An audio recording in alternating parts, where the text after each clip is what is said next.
Hoy vamos a estar en Marcos capítulo 1 del versículo 32 al versículo 39 y el mensaje lo he titulado de la siguiente manera: Aprendiendo a vivir como Jesucristo, hombre. Aprendiendo a vivir como Jesucristo, hombre. ¿Y por qué digo que quiero hacer una mención acerca de cómo abordar los evangelios? Cada pasaje de las Escrituras o cada versículo de las Escrituras tiene una sola interpretación. Esa idea que a veces hemos tenido de la Biblia de que, bueno, ¿esto qué significa para ti? ¿Y qué significa para ti? Realmente es una idea errónea de cómo abordar las Escrituras.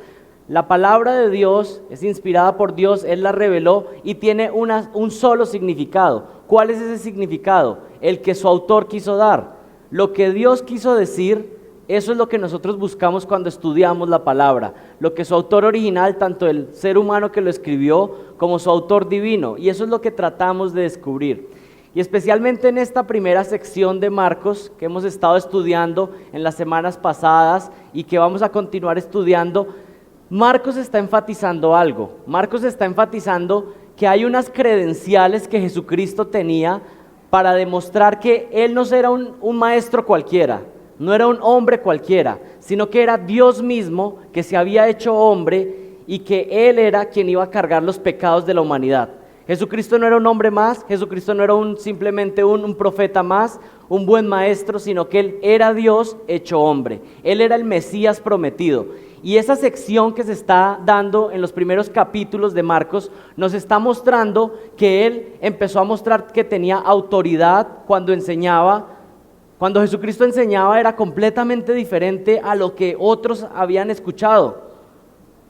Cuando lo escuchaban decían, este es diferente, hay algo diferente.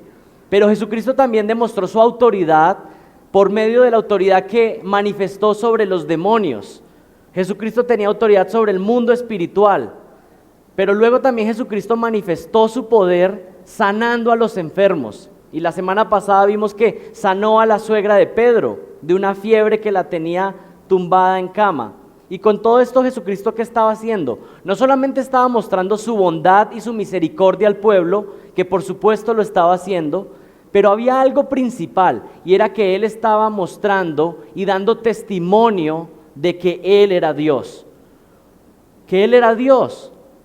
Por eso podía enseñar de una manera tan autoritativa, porque Dios mismo estaba hablando, y por eso era una autoridad como nunca antes había visto alguien esa autoridad, ni nunca después alguien ha visto tal autoridad al enseñar.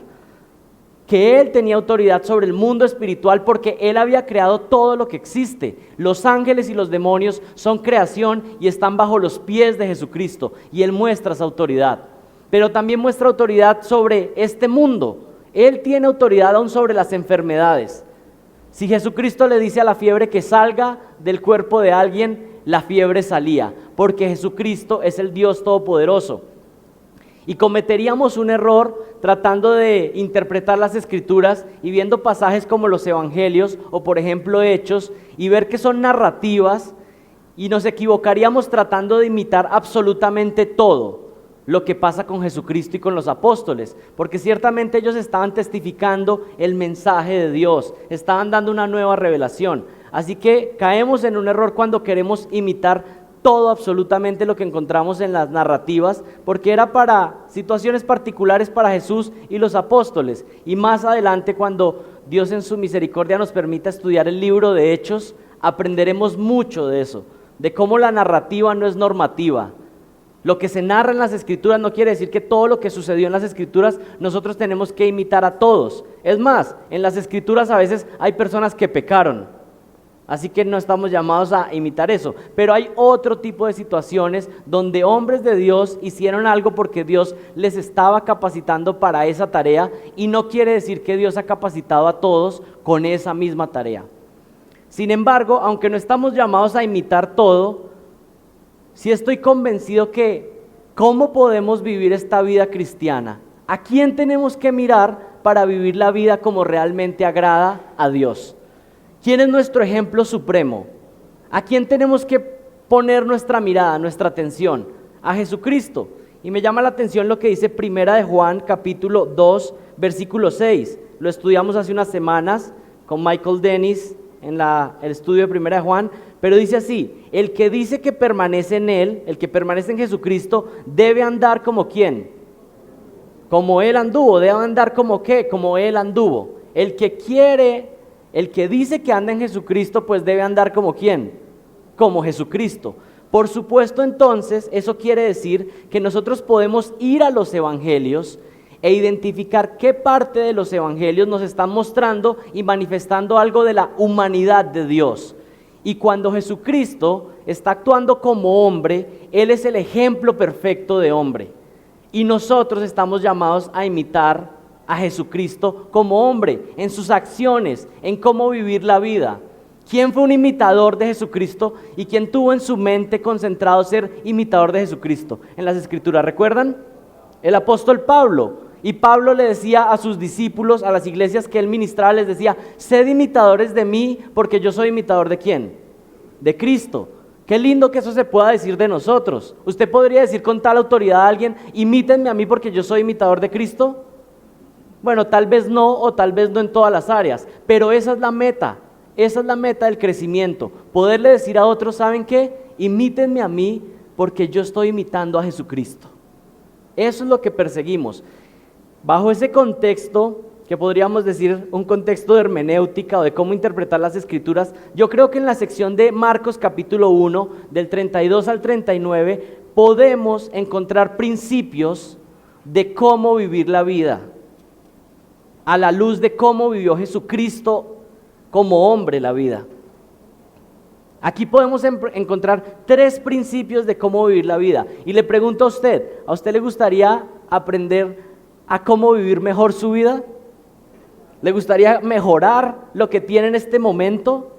Tal vez algunos de ustedes han crecido en la santificación y son más parecidos a Jesucristo, pero algunos de ustedes tal vez están más atrás. Pero todos, absolutamente todos, estamos en la carrera, no lo hemos alcanzado, nos falta. Así que les pregunto de inicio: ¿quisieran vivir más como Jesucristo? ¿Quisieran parecerse más a Jesucristo al terminar el día de hoy? Pues presten suma atención a estos 3 puntos que podemos enfatizar desde la vida de Cristo y que podemos aplicar a nuestras vidas. El primer punto es que Jesucristo vivió una vida y un ministerio de trabajo arduo. Una vida y un ministerio de trabajo arduo.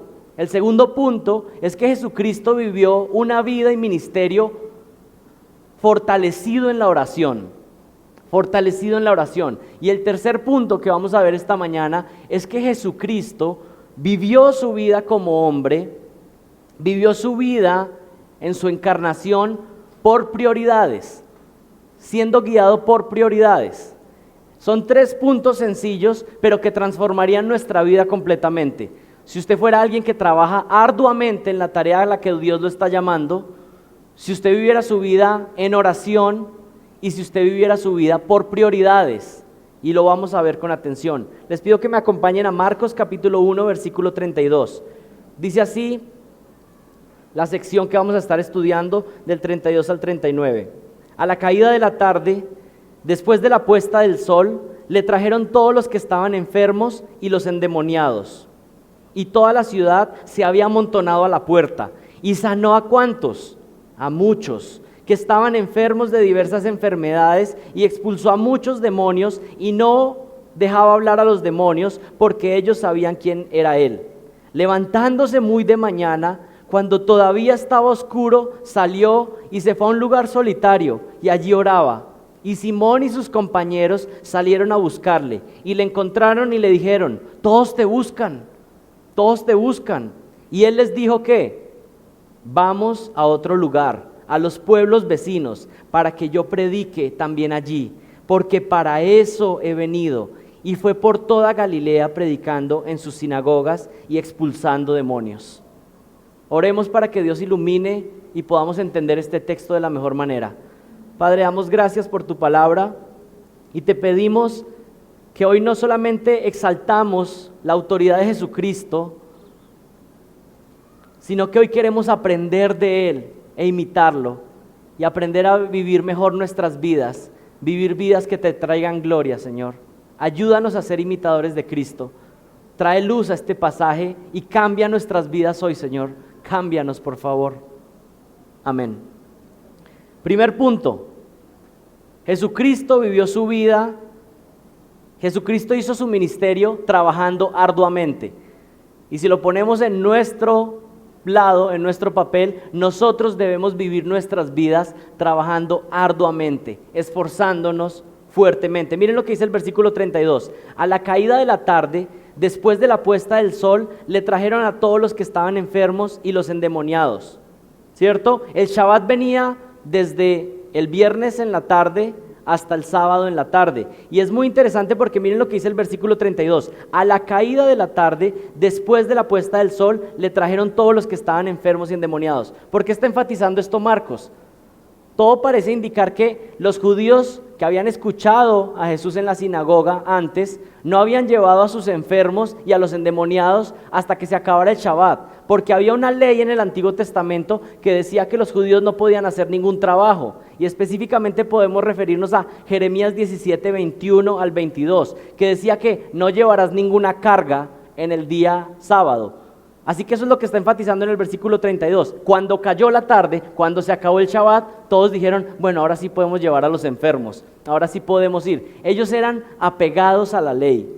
Y es interesante que cumplían mandamientos tan estrictos como este, pero a veces pasaban lo más íntimo de su corazón y pecaban ahí. Que pasa muchas veces con nosotros. Lo externo lo queremos cumplir al pie de la letra, pero cosas más internas queremos pasarlas. Colamos el mosquito, pero nos tragamos el camello, ¿cierto? Estos hombres eran cumplidores de la ley. El sábado en la noche, su fama ya se había propagado y las personas estaban listas para llevar a sus familiares, sus amigos y sus enfermos. ¿Qué estaría usted haciendo en esa aldea, en esa ciudad? ¿No estaría haciendo lo mismo? Hay un hombre que predica de manera diferente y además todos los que le llevan son sanados. ¿Qué haría usted? ¿No llamaría a toda la familia? ¿No iría usted también allá y se agolparía con los demás a que le toque su turno? Por favor, este es el hombre que realmente está sanando a los enfermos. Pero miremos una descripción de un día de trabajo del Señor. ¿Cómo vivía el Señor Jesucristo? Y aquí tenemos que conectarlo con lo que hemos visto en las semanas pasadas. Número 1, había estado enseñando en la sinagoga desde que comenzó el Shabbat. Horas enseñando. Se había esforzado, se dedicaba a la enseñanza. Luego había tenido un enfrentamiento con un demonio. ¿Recuerdan? Estamos hablando todo de un día del Señor Jesucristo. Estuvo enseñando, luego tuvo un enfrentamiento con un demonio y lo expulsó. ¿Y luego qué hizo? Dijo, bueno, ahora sí me voy a descansar. Ya terminé mi jornada laboral. No, ¿qué hizo? Se fue para la casa de Pedro y en la casa de Pedro estuvo sirviendo a sus discípulos, seguramente enseñándoles más, pero también ¿qué hizo? Fue y habló con la suegra de Pedro y la sanó.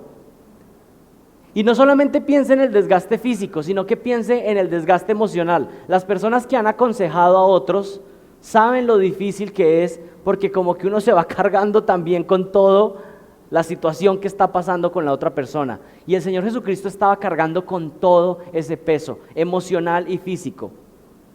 Pero miren lo que dice el versículo 33. ¿Qué siguió haciendo? Y toda la ciudad se había amontonado a la puerta.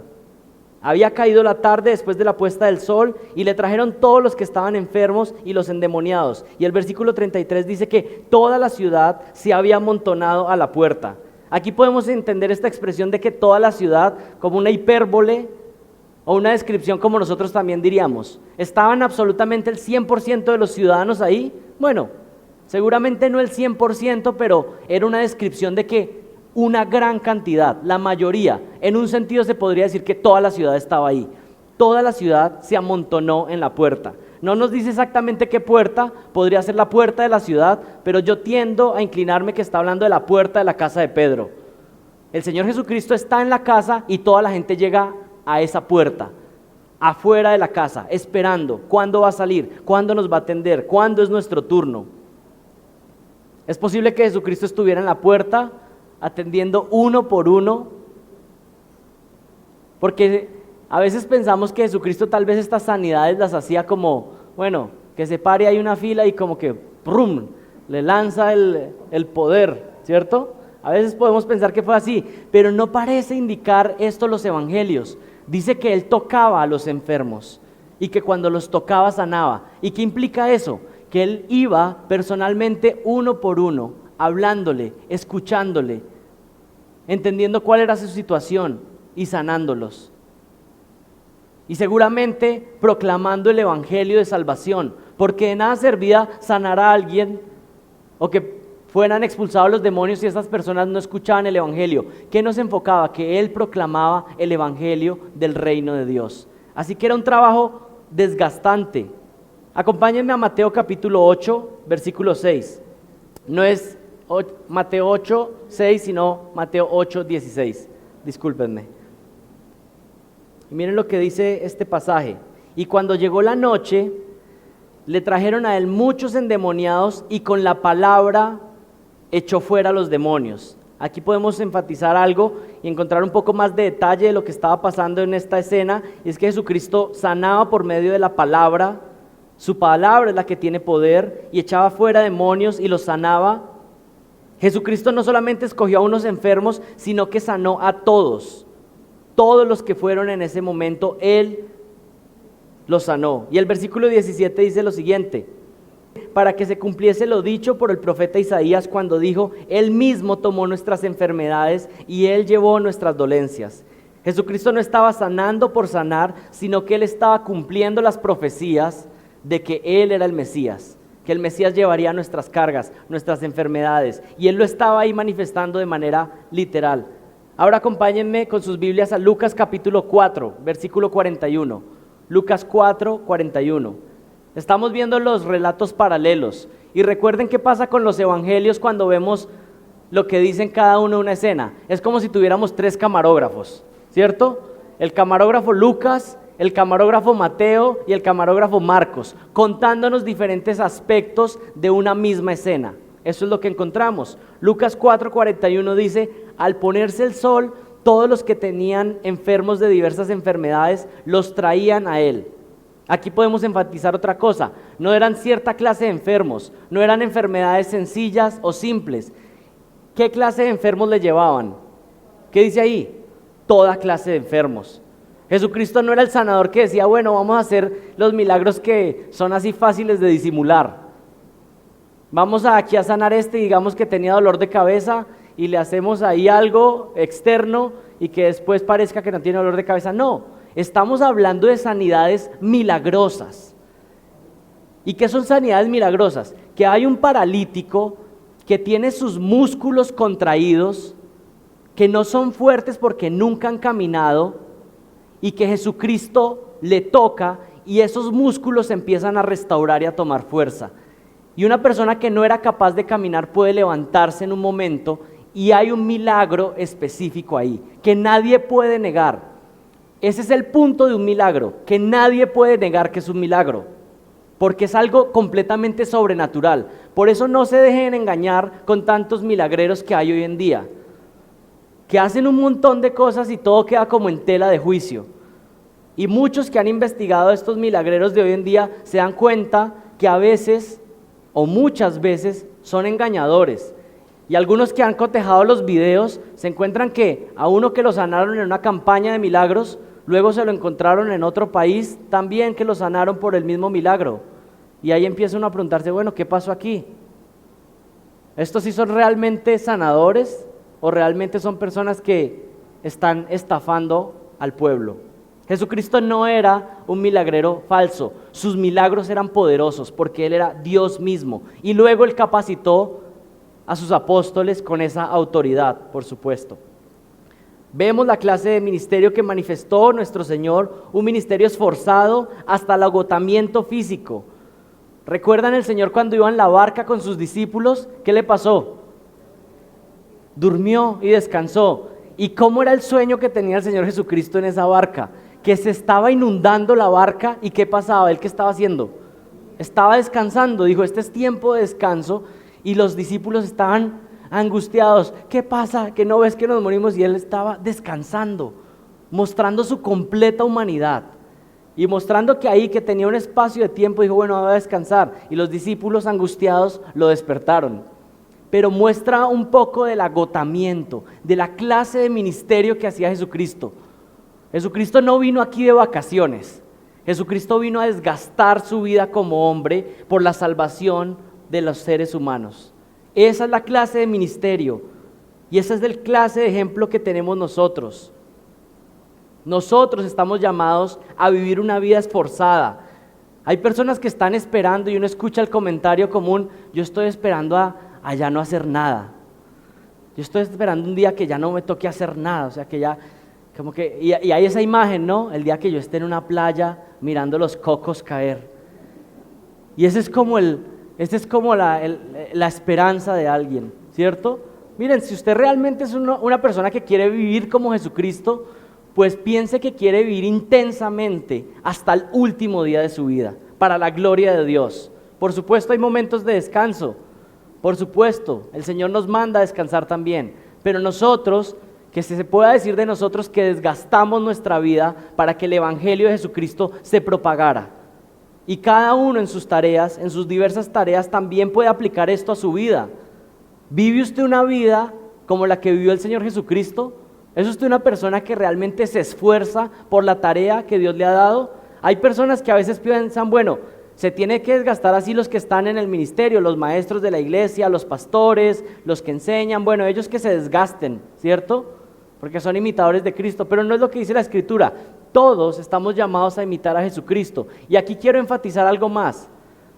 Toda vocación en esta vida es una vocación santa y sagrada. ¿Qué estoy diciendo con esto? Toda tarea que le ha sido asignada por Dios a usted es una misión santa. He visto tantos errores en tantas iglesias pensando que lo único espiritual, lo único puro, lo único que le agrada a Dios es aquellos que son pastores o aquellos que son misioneros. No es lo que enseña la Escritura. ¿Qué le ha sido dado a usted? Y hágalo para la gloria de Dios. En la Reforma, en Ginebra, esto fue algo que cambió la mentalidad de Europa entera. Porque los reformadores empezaron a enseñar que no solamente los sacerdotes, no solamente los pastores tenían una labor sagrada, sino que el campesino que sembraba, si lo hacía para la gloria de Dios, y cada semilla que lanzaba lo hacía pensando en que lo hacía para la gloria de Dios, para exaltarlo a Él, para bendecir al pueblo, entonces era un llamamiento santo y puro y agradable a Dios. Así que usted puede saber que su trabajo puede ser algo que trae gloria a Dios. Y quítese esas ideas de que, bueno, él es el pastor, el que predica, entonces él tiene como un trabajo más santo, más sagrado.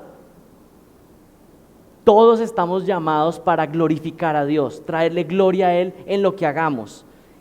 Y si lo hacemos de una manera que agrada a Dios, lo vamos a hacer de una manera que se esfuerza, Le hablo a los niños que están aquí.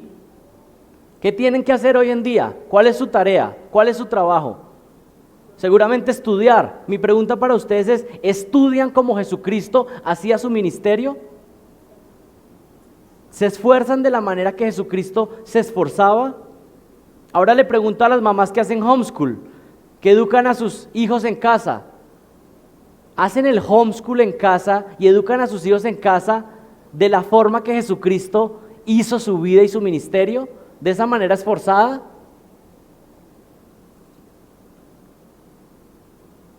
¿Eres empleado? ¿Trabajas fuerte? ¿Eres dueño de tu negocio? ¿Trabajas fuerte? ¿Haces ministerio en la iglesia? ¿Lo haces fuerte? ¿Se te puso una tarea en la iglesia? ¿La más simple o la más compleja? ¿La hiciste para la gloria de Dios? ¿O simplemente estuviste, bueno, vamos a hacer aquí como me entretengo un rato en esta tarea que me pusieron? ¿O más bien lo hizo como con el mayor esfuerzo, viviendo intensamente? Hubo un hombre que imitó a Jesucristo en su manera de hacer su ministerio, y fue Pablo. Acompáñenme a 1 de Tesalonicenses capítulo 2, versículo 8 y 10. Y Pablo es un gran ejemplo para nosotros en ser imitadores de Jesucristo. Pablo siguió el ejemplo de Cristo y entregó su vida en servicio. Y les leo lo que dice 1 de Tesalonicenses 2, del 8 al 10. Miren la manera en que Pablo hacía el ministerio. 1 de Tesalonicenses 2, 8 al 10 dice: teniendo así gran afecto por vosotros, nos hemos complacido en impartiros no solamente el evangelio de Dios, sino que ¿qué más impartía Pablo? No solo el evangelio, sino ¿qué? Sino nuestras propias vidas, pues nos llegasteis a ser muy amados, porque recordáis, hermanos, nuestros trabajos y fatigas, cómo trabajando de día y de noche, para no ser carga a ninguno de vosotros, os proclamamos el Evangelio de Dios. Vosotros sois testigos y también Dios de cuán santa, justa e irreprensiblemente nos comportamos con vosotros los creyentes. Este es un ejemplo de cómo vivir la vida, esforzado, desgastándonos por el Evangelio. Y podemos regresar nuevamente a Marcos. Marcos capítulo 1, versículo 34. Vemos cómo era el ministerio de nuestro Señor Jesucristo. No solamente tenía autoridad, sino que lo hacía de una manera esforzada como hombre. Y miren lo que dice el versículo 34. Y sanó a muchos que estaban enfermos de diversas enfermedades, y expulsó demonios, y no dejaba hablar a los demonios, porque sabían quién era Él.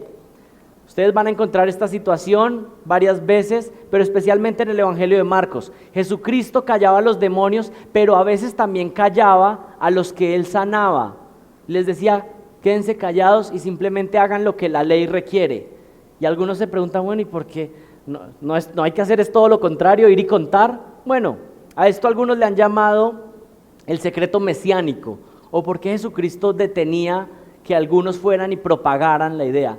Y creo que lo mencioné la vez pasada, pero hay dos razones, y es que con los demonios, primero Jesucristo no quería que los que dieran testimonio de Él fueran demonios. No eran ellos los habilitados para hacer esto. Pero en segundo lugar, Jesucristo no quería que la fama se creciera antes de tiempo. Iba a haber un punto cuando Él entrara a Jerusalén como rey, y las personas lo iban a querer coronar como rey, y luego eso iba a terminar con la crucifixión, pero no era el tiempo aún. No era el tiempo aún, y Él estaba limitándolo. Las cosas no son cuando uno cree o cuando uno le parece emocionante que ya vienen, como seguramente los discípulos estaban en esta escena. Ya, es el momento. Ahorita es que se está poniendo bueno esto, Señor. Vamos a ver eso más adelante. Pero el Señor dice, momento, no es el tiempo aún, no es el tiempo aún. En este primer punto que estamos viendo, Jesús nos dio un modelo de cómo ejecutar nuestra vida y nuestro ministerio. ¿Cómo podemos imitarlo? Esforzándonos, trabajando fuertemente. Pero ¿de qué manera es posible que un ser humano pueda realizar una tarea tan efectiva, tan esforzada? ¿Cómo usted podría trabajar de una manera tan fuerte? ¿De qué manera podríamos hacer esto para la gloria de Dios y tener las fuerzas y ser efectivos? Pues la única forma es con lo que vemos en el segundo punto, y es fortalecidos en la oración. Fortalecidos en la oración. Versículo 35. ¿Qué hizo el Señor Jesús después de haber estado en un día intenso de trabajo? Dijo, bueno, hoy es día de descanso, voy a reposar, me tomo el día libre. ¿Qué hizo en el versículo 35? Levantándose muy de mañana, cuando todavía estaba oscuro, salió y se fue a un lugar solitario. ¿Y qué hacía ahí? Oraba.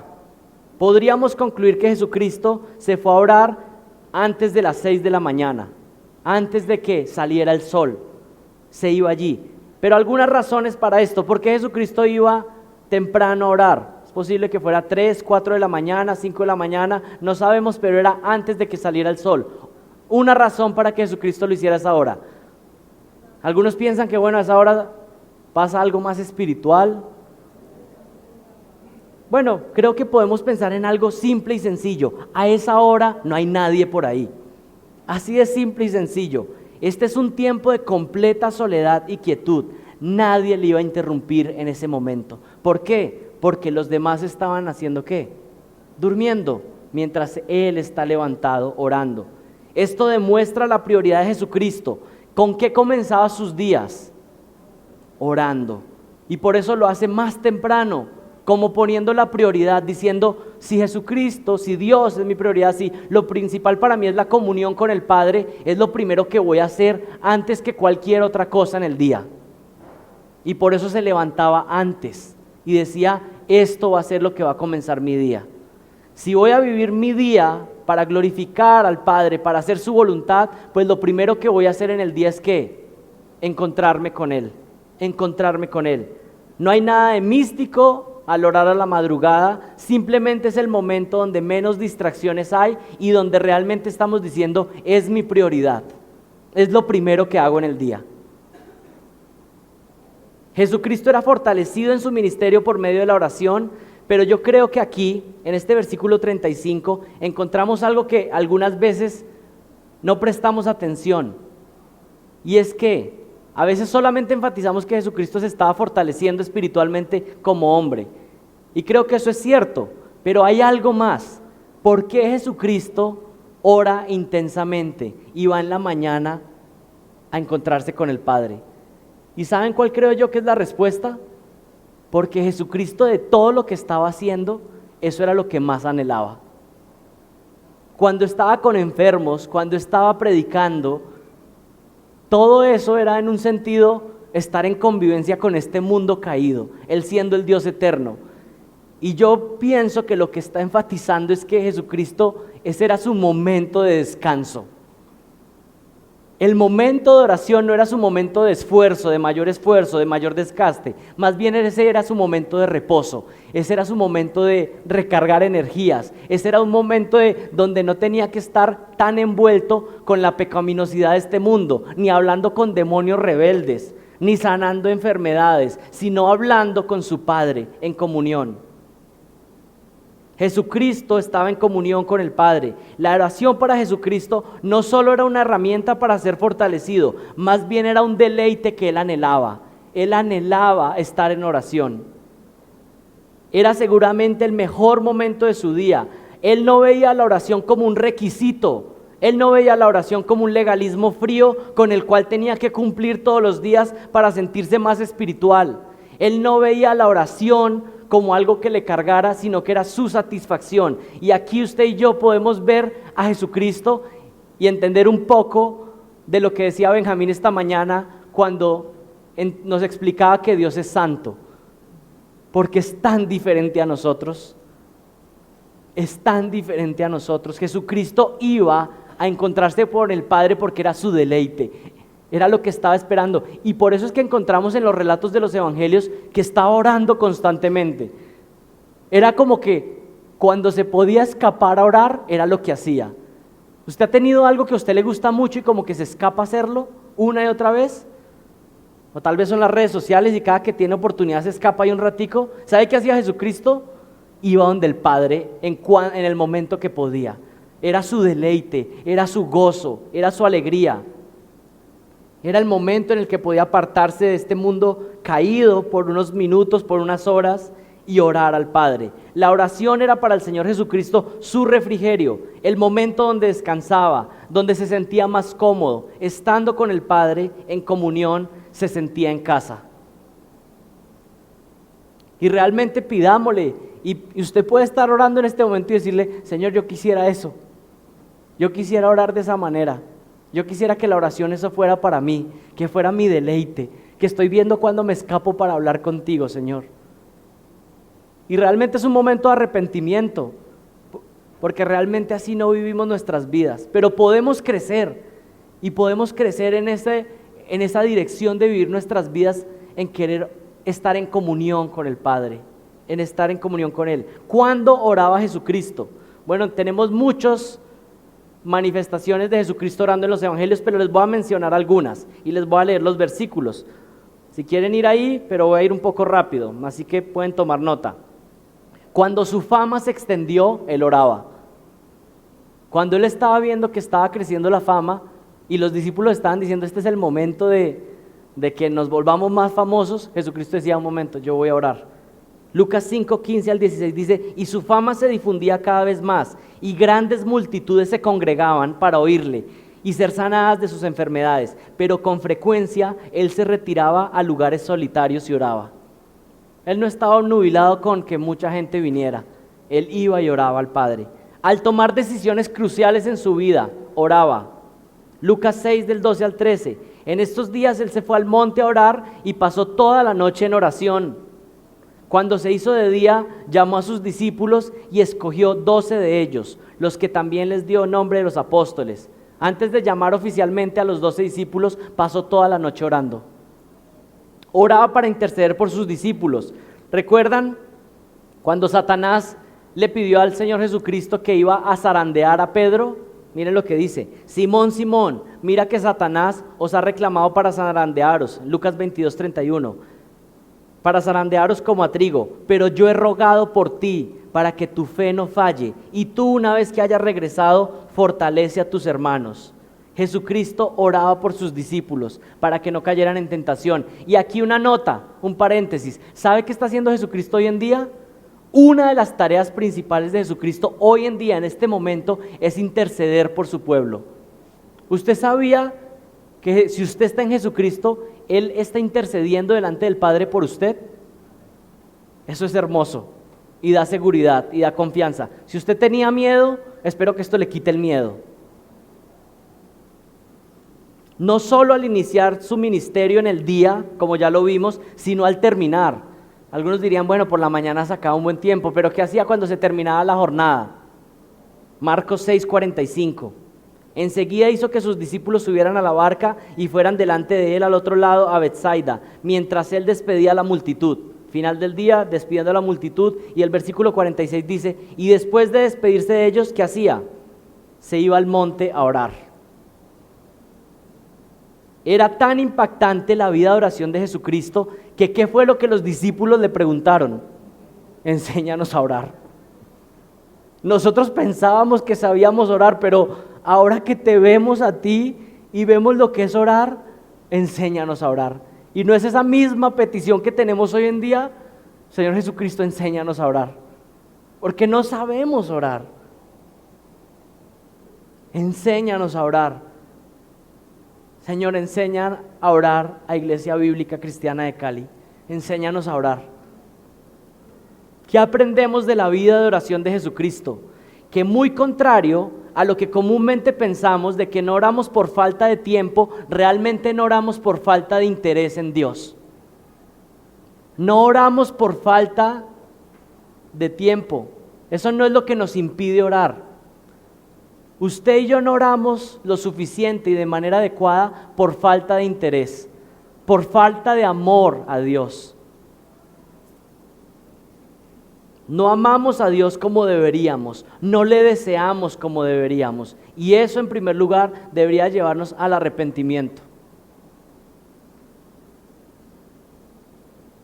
¿Cómo podríamos rasguñar un poco y parecernos un poquito a Él y ser lo efectivos que el Señor Jesucristo fue? ¿Cómo podríamos llegar a que nuestro ministerio fuera más efectivo? ¿Cómo podríamos hacer que nuestra familia estuviera más en el Señor? Y yo creo que la técnica escondida, que no está escondida, sino que está bien revelada, es si oráramos más y oráramos mejor. Una frase de Martín Lutero que siempre me ha impactado, dice así. Presten atención, Martín Lutero, el gran reformador. Tengo tantas cosas que hacer el día de hoy que pasaré las 3 primeras horas orando. ¿Entiende la lógica? Tengo tantas cosas que hacer que voy a orar 3 horas. ¿Cuál es la lógica ahí? ¿Qué está queriendo decir Martín Lutero? Tengo tantas cosas que hacer que yo necesito orar demasiado hoy para que Él me ayude. Pero ¿cuál es nuestra lógica? Tengo tantas cosas que hacer hoy que hoy toco no orar. Usted ve nuestra mente caída y como una mente renovada y que va creciendo en santidad cambia. Si voy a hacer muchas cosas, pues necesito más de Él. Mi falta de oración revela orgullo en mi corazón, porque yo no oro pensando que bueno, yo no necesito de la ayuda y el soporte de Dios, y por eso no oro. Yo puedo hacer mis cosas sin la ayuda de Dios. Otra frase: si habláramos menos y oráramos más acerca de los problemas de este mundo, las cosas estarían mejor de lo que están. John Owen, el gran puritano. Si habláramos menos y oráramos más acerca de los problemas de este mundo, las cosas estarían mejor. ¿Tiene problemas en su casa? ¿Creen que estarían mejor si orara más por eso?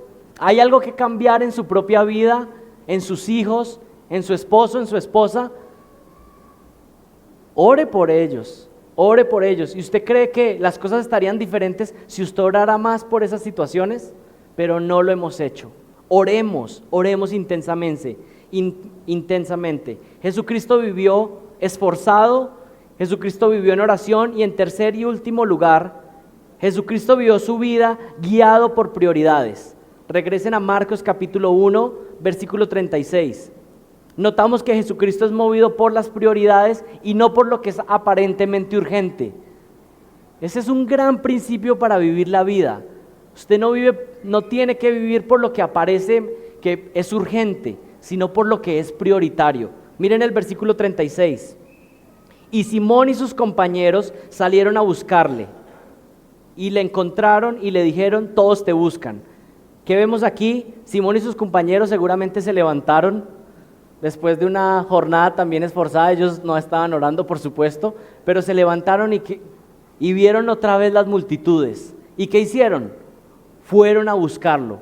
¿Y dónde lo encontraron? Lo encontraron orando. Y no tenemos todo lo que pasó en ese contexto, pero podemos imaginar un poco de la escena, y por las personalidades que tenemos de Pedro y de otros discípulos, podemos imaginarlos diciéndole como: el trabajo ya comenzó, la gente está ahí esperando y tú estás orando, y anoche también estabas orando, y ¿por qué no nos ponemos a la acción? Están los enfermos esperando.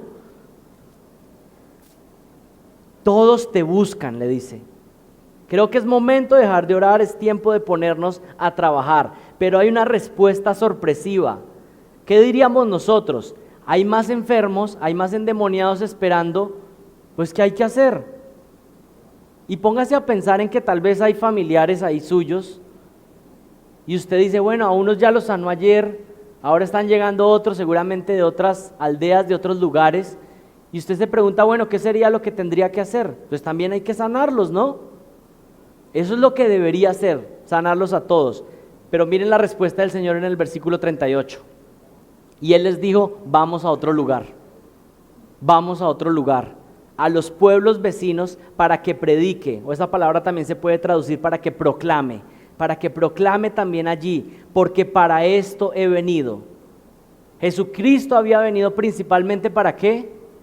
Para proclamar el evangelio de salvación. Y es muy posible que el Señor Jesucristo haya visto la intención de muchos ahí, que era ¿cuál? ¿Qué puedo recibir de Él? ¿Qué me va a dar? Y Él simplemente dijo: bueno, aquí hay que seguir el camino, porque la prioridad ni siquiera es lo que yo pueda hacer con ellos en este momento o lo que les pueda dar físicamente ahora, sino que lo que me importa es que el evangelio se pueda proclamar y muchos más vengan a salvación. Y nadie se salva por los milagros, y nadie se salva por la provisión de sanidad, y nadie se salva por la provisión de alimento. Los que comieron de la multiplicación de los panes y los peces, muchos de los que fueron sanados, ¿qué hicieron esas multitudes después? Crucifícalo, crucifícalo.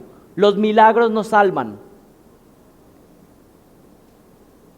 Salva la proclamación del evangelio. Por eso algunos nos visitan hoy y dicen: bueno, en esta iglesia ¿cuál es el centro? Bueno, creo que ya se dieron cuenta: la proclamación de la palabra, la enseñanza de la palabra. Ese es el centro, ese es el punto de todo lo que hacemos, escuchar a Dios. Y a veces es difícil al inicio, usted no ha estado acostumbrado a escuchar, y en un momento escuchar 2, 3 sermones en un día. Bueno, pero estamos preparándonos, estamos entrenando nuestras mentes para recibir más de la palabra de Dios. Y Él dice que para esto he venido, para proclamar el evangelio. Jesucristo fue misericordioso, mostró compasión al sanar los enfermos, los tocó, los sanó con cariño, pero aquí Jesucristo hace un contraste y dice: lo más importante, más que las sanidades, más que las liberaciones, es la proclamación del evangelio. Y todas esas sanidades y todos esos milagros realmente estaban certificando el mensaje de Él. Ese es el punto de los milagros. ¿Recuerdan cuando alguno le dijo: bueno, ¿y tú por qué perdonas si solo Dios puede perdonar? Lo vamos a ver más adelante. ¿Recuerdan cuando lo cuestionaron de esa manera? Le dijeron: ¿y usted por qué le dice a las personas que los perdona si usted no es Dios? Y Él le dice: bueno, vamos a ver, si este inválido, este minusválido puede levantarse, voy a dar evidencia de quién soy yo. Porque si alguien dice que les perdona sus pecados, ¿cómo se puede demostrar que eso es verdad? Pero Él certificaba por medio de los milagros que su mensaje era verdadero. Y aquí un punto de atención, lo vamos a estudiar después más adelante, pero el punto de los milagros en los evangelios y en Hechos era certificar que esos hombres eran enviados por Dios y estaban escribiendo el Nuevo Testamento. Una pregunta, ¿alguno de ustedes está escribiendo el Nuevo Testamento? ¿O está incluyendo nueva revelación?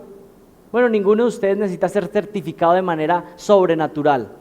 Y la próxima semana espero que hablemos de un tema que a algunos de pronto les va a causar conmoción. ¿Sigue vigente el don de sanidad? ¿Sigue vigente el don de sanidad? Lo vamos a ver la próxima semana, si Dios lo permite, ¿cierto?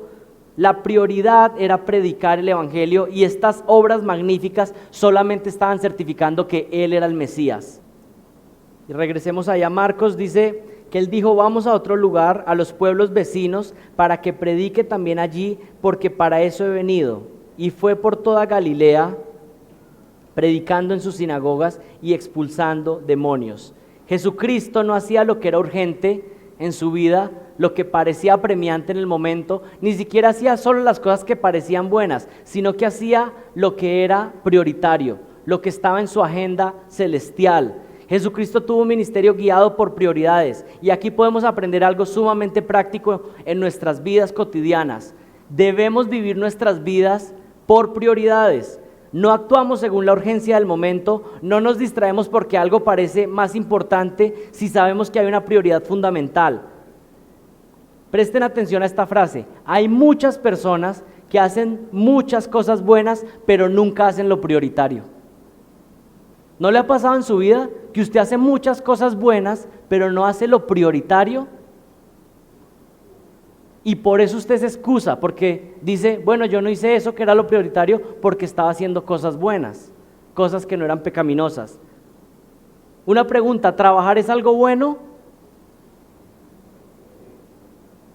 ¿Puedes tú distraer a tu esposa por estar trabajando? ¿O qué es tu prioridad?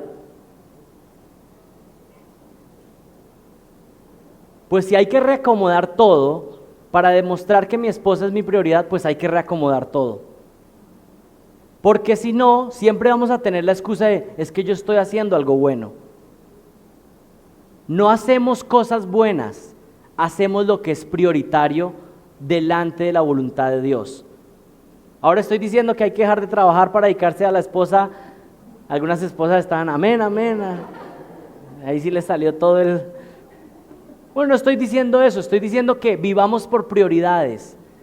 Y si pongo mis prioridades, entonces tengo que organizarme para poder cumplir con mis prioridades. No hacemos cosas buenas, hacemos la voluntad de Dios. Espero que me estén entendiendo la idea. No estoy diciendo que no hay que hacer cosas buenas, sino que no simplemente hacemos cosas buenas en la vida, hacemos lo que es la voluntad de Dios. Pregunta, si un domingo no tuviéramos servicio y saliéramos a las calles a repartir comida a personas, ¿esta es una acción buena o mala? Repartir comida a personas que tienen necesidad. ¿Es algo bueno o malo? Bueno, es bueno, pero no sería lo correcto ni la voluntad de Dios, porque el domingo en la mañana estaremos aquí para glorificar a Dios y escuchar su palabra. Una empleada cristiana, esto me lo contaron hace poco, llegó un día tarde a donde su jefe, que también era cristiano, y le dijo, llegué tarde porque en el parque había un predicador y me quedé escuchándolo. ¿Y ella qué pensó? Que el jefe le iba a decir, uy, no, pues que, gracias. No, ¿cuál era la prioridad en ese momento? ¿Escuchar la predicación o irse para el trabajo? Irse para el trabajo y glorificar a Dios por medio de ser una empleada que llega a tiempo y trabaja esforzadamente. Nosotros no hacemos cosas buenas en esta vida solamente, nosotros hacemos lo que es la voluntad de Dios. Una persona te pide dinero prestado porque lo necesita, pero tu esposa y tus hijos tienen necesidad de algo y solo te alcanza para eso. ¿Es bueno cubrir la necesidad de alguien que tiene necesidad? ¿Es bueno? ¿Pero puedes tú descuidar a tu esposa y tus hijos por darle el dinero a otro? No. Vivimos por prioridades y no simplemente por hacer cosas buenas. El Señor Jesucristo vivió por prioridades. Los discípulos le dijeron, todos te buscan, pero Él dijo, ya fue el tiempo en esta ciudad, ahora voy allá a proclamar el Evangelio. Espero que el punto sea muy claro. Hacemos las cosas decidiendo y tomando un balance bíblico y sopesando todo lo que dice las Escrituras, y ahí llegamos a un punto al decir, esto es lo prioritario y lo voy a hacer en este momento. Esto es lo prioritario y lo voy a hacer en este momento. Dejen de partir sus vidas en que hay cosas que son espirituales y cosas que no son espirituales. La vida de un cristiano es completamente espiritual. Si usted trabaja, usted lo hace para la gloria de Dios. Si usted paga sus cuentas a tiempo y es una persona que cuando tiene una deuda la paga, usted lo está haciendo para la gloria de Dios. Si usted va a la iglesia y presta atención, lo está haciendo para la gloria de Dios. Si se levanta a orar, lo hace para la gloria de Dios. Si se arrodilla y se tira con su hijo a jugar un rato, lo está haciendo para la gloria de Dios. No partimos nuestra vida en cuadritos, como que esta es la parte espiritual, pero esta es la otra parte que es como del mundo. Así no funciona la vida cristiana. Usted es cristiano 100%. No es por pedacitos, toda una vida para la gloria de Dios. Y miren lo que dice el versículo 38, y les dijo, vamos a otro lugar, a los pueblos vecinos, para que yo predique, para que predique también allí, porque para eso he venido. Y fue por toda Galilea, predicando en sus sinagogas y expulsando demonios. Fue e hizo la tarea prioritaria para él, que era proclamar el mensaje del Evangelio. Y quisiera concluir esta mañana haciendo un llamado de atención. Cuidado, porque si este mensaje solo se queda en 3 pasos de cómo mejor vivir la vida, simplemente sería un mensaje moralista. ¿Cómo mejoramos? Los 3 pasos. Bueno, voy a ser un poco más espiritual, me voy a esforzar y voy a vivir por prioridades. Bueno, realmente podemos imitar a Jesucristo y esto transformaría sus vidas.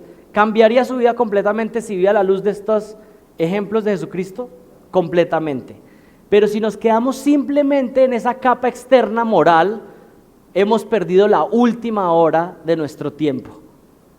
Porque nosotros estamos llamados en principal manera a mirar a Jesucristo y exaltarlo y buscarlo a Él. Por supuesto lo imitamos, por supuesto queremos ser como Él, por supuesto nuestras vidas son transformadas cuando seguimos su ejemplo. Pero primero, yo quiero decirle a usted que está aquí, antes de que quiera usted imitar a Jesucristo, usted primero necesita buscar a Jesucristo. No piense que su vida va a cambiar porque simplemente van a ser cambios temporales. Usted que está aquí sentado, usted necesita de Jesucristo.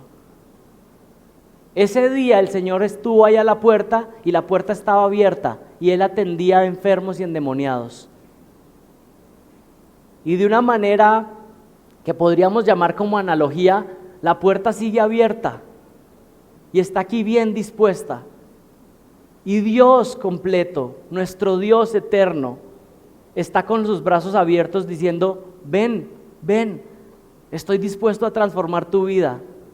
Estoy dispuesto a cambiarte por mi gracia, por mi misericordia. Y si usted no está en Cristo, Dios también le dice, arrepiéntete de tus pecados y estoy dispuesto a perdonarte de toda tu maldad. Hoy puede ser el día de salvación. Hoy puede ser el día en que usted confiesa sus pecados y viene en salvación a Jesucristo, en fe. Y no piense que mañana va a hacerlo. No piense, bueno, hoy estoy en este pecado y mañana lo voy a abandonar. ¿Sabe? Mañana puede ser demasiado tarde. Hoy es el día de salvación. Hoy es el día de venir en arrepentimiento a Él. Miren a Jesucristo. Considérenlo a Él. Él vivió una vida perfecta para que nosotros pudiéramos creer en Él, para que nosotros pudiéramos ser salvos. Él vivió la vida que usted y yo debíamos vivir. Él la vivió por nosotros. Y hoy usted puede salir de este salón completamente justificado, completamente perdonado. Pero también sé por la experiencia que hay muchos necios que se levantan de aquí y salen como entraron, con los mismos pecados, abrazados a los mismos pecados. Y es una necedad, pero algunos lo harán. Esperaría que no pase con usted, sino que hoy pueda decir, Señor, yo he pecado contra ti, perdóname. Creo que Jesucristo es el único medio de salvación. Hoy es día de salvación. Hoy es día de salvación. Oremos.